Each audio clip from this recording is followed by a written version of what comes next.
Self-mastery is about self-knowledge. So you got to start working on fucking awareness before you start working on anything.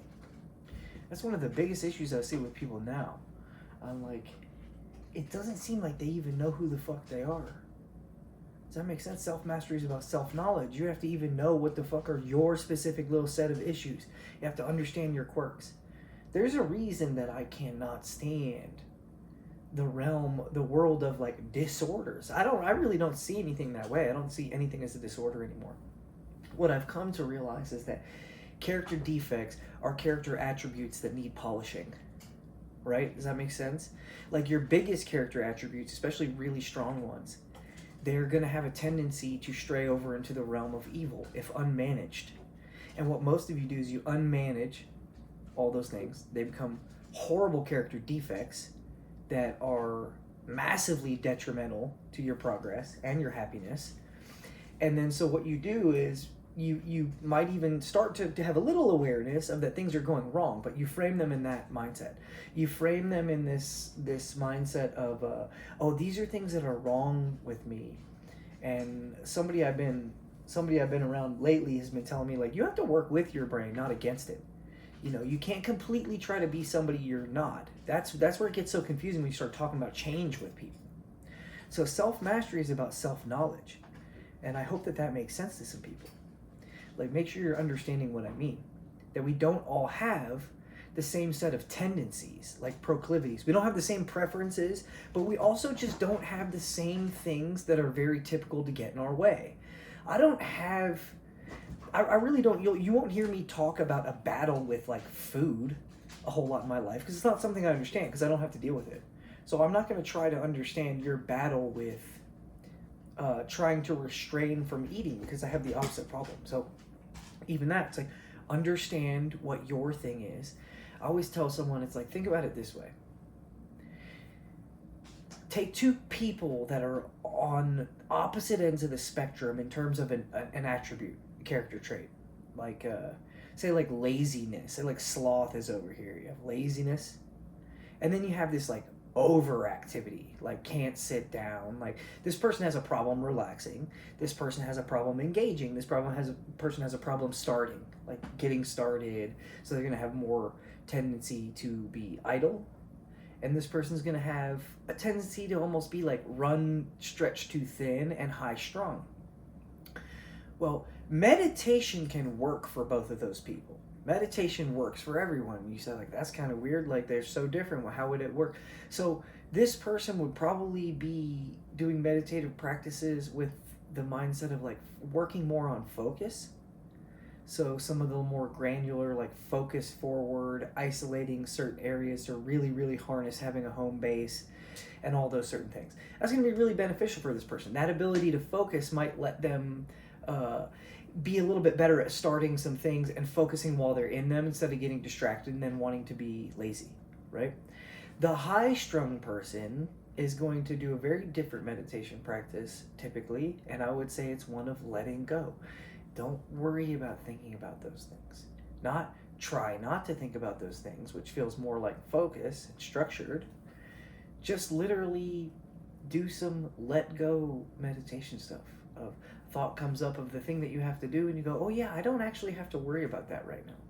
So that's an example of like knowing what your tendency is and then shaping the actual action to be conducive to have change in the thing that you need to work on. Like when I meditate, see, I'm the busybody guy. I don't have to worry about laziness. It's not really a thing for me. I get tired like the next guy. I don't want to bitch out of stuff, but like, to be honest with you, I like being active. It's been easy for me a little bit in my life. I have more of a tendency to get too excited, too riled up, and then kind of not be mindful and present. I can go through the whole day of just getting so wrapped up in a million things that it's like I get to the end and I'm like, I just did, but I wasn't even really present for it. So understand who the fuck you are. And one thing I want you guys to pinpoint is like, in order to really understand the you that you are, there's one thing you can start doing immediately, and it's stop worrying about everybody else. So you guys are talking about other people, you're analyzing other people, you're judging other people, You're gossiping about other people. So all you're doing is you're wasting all that time that you could have been thinking about you, not thinking about serving yourself, but thinking about bettering yourself and thinking about understanding yourself, right? So instead of worrying about understanding somebody else from a negative frame, don't worry about what they're up to. Um, Worry about what you could do better. Worry about how you could be a little bit better for them instead of sitting around and going, you know, they do these things. And also get to a point to where those are just ways that that person is currently. They also can change. And those are things that maybe they need to work on. And let them off the hook for that as well. Now, self-mastery is self-knowledge. I'm going to keep saying that. Like, self-mastery is self-knowledge. You can't master yourself and go on some sort of walk and some sort of journey if you don't know where you're going. And a lot of knowing where you're going or where you should be has to do with knowing yourself, knowing the tendencies you have. The tendencies you have should shift you to know a little bit better of the things that you are good at. The things that you are good at should be things that you excel at in the world of finance and success and like having a job. So self-knowledge helps you in that realm. You get the job that actually fits for you. You pick a partner that's a little bit more dialed into who you are and where the fuck you're going. So self-knowledge is everything, and self-mastery is everything. You're not going to make the right connections with people if you don't know you. You're not going to pick the right job if you don't know you. Fuck, you're not even going to be living the right life if you don't really know you. So just understand that it is massively rooted in work. And if you can tell from my message, like, I believe in Stoicism. I believe it's all about applying it out in the field for sure. But again, you have to know what you are even applying. And the things that you're applying that you get the best feedback on are the ones that are in alignment with your actual true soul, like with your radiance. So just be a little bit more aware of who you are. Then when you go out into this world and you start trying to kind of fucking micro tweak and make some corrections in your life and, you know, push things into a more positive direction, you're doing it from a more intuitive standpoint. To be honest with you, that's one of the biggest problems I see in most people, especially you guys that are non-starters. I talk to you and you're like, it's like you don't even fucking know who you are. And I'll tell you, one of the things you have to start doing is you have to start open-mindedly going into uncomfortable situations and being okay with a small amount of discomfort, because then you can learn a ton about yourself, but you also can learn a ton about things and get more exposure to hopefully find the thing that sparks a little kinetic energy in you to get you moving in some sort of direction that's positive. You know, I think a lot of people think that the people that have just become really good at a thing or do a lot of stuff just always had that in them. When realistically what happens is you just start walking on one thing, and then that exposure of that thing leads you into like a group of people that might lead you into exposure to another thing that you're not familiar with. And then that group might lead you to another group of people that gives you exposure to another thing that you're not familiar with. And the more times you do that, the higher your chances are of finding the thing that really speaks to your soul. You have to be out there experimenting with a ton of stuff and gaining exposure on things that you're uncomfortable with, or you're not going to really know the whole catalog of things that are out there that might be the thing that just grabs you, like, you know, and hooks you in like that.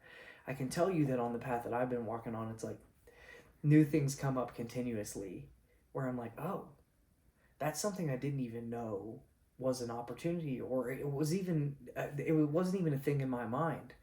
I've been explaining it like it's almost like a hike. Like, take it like a hike or a walk on a mountain path. Like, sometimes there's these rolling hills. It's not just a straight incline to where you can see the whole incline. A lot of times you hit these peaks, and all of a sudden when you hit this peak and there's a decline after, you can see how many more paths there were that you actually couldn't even see before you got to that hill. So once you get to that hill, it's like right on the other side of that hill, there's like 3 more paths. And then you might go down those and explore those a little bit. And if you pick this one, then you're going to go up a hill again, and you're going to hit another thing. And it always feels like there's nothing on the fucking horizon when you're in these grinds, these growing phases. right? And then all of a sudden, again, you'll hit this thing, you know, oh shit, the ocean is over there. I didn't even know that that was a fucking thing. And that's actually what I've been looking for this whole time. So don't think that everything on the path will illuminate itself from the beginning of the walk. You can't see the top of the mountain from the beginning of the hike. You can't see it. You actually you aren't even aware of what it looks like. Aren't even aware that it exists until you get there. So just remember that, like the path, the walking the path, that's how you actually get to these things that you start to see, like, oh, maybe that's an opportunity for me. I didn't even think about that. That could be a thing. And then that leads into the same thing. Another 3 path, and make choices and decisions, and then you grind, and then all of a sudden, wow, all these other opportunities come up. So they're not always there right in the beginning. You have to be making the goals and making the plan, right? But you have to understand that every 3-4 years, every time there's massive level ups, the plan is going to change significantly based on the new opportunities that expose themselves to you. And you don't get to those without walking towards them aggressively. So remember that. Keep walking. Self-mastery is self-knowledge. Just start thinking. Do I know me? Do I know what I want? Do I know what I like? Is this serving me? Am I doing the things? Am I living my life the way that I fucking really want to live it? To be an offering to everybody else. That's a fucking massive one. So start thinking about that immediately.